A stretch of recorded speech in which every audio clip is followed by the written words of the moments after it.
UShibambu uphumele obala ngohambo lwakhe lwaseMalawi lokuyovakashela ibandla likaMfundisi uBushiri.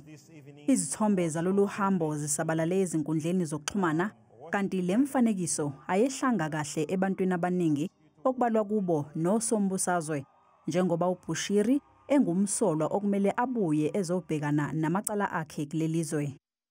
Iqembu iMK lithi uShibambu uzihambele ngokwakhe eMalawi, ubengahambele iqembu.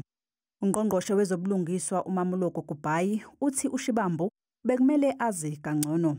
He's a leader within the political system of South Africa, and we do believe that followers do follow what he does. They will believe in what he does, and we appreciate what Mkhonto Sizwe as a party that is represented in Parliament has been able to do to distance themselves this, because we can't afford South Africans themselves to undermine the rule of law.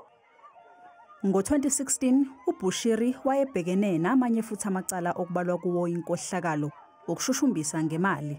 Uphinde waphula umbandela webheyili yakhe futhi ngesikhathi ebaleka ngo-2020.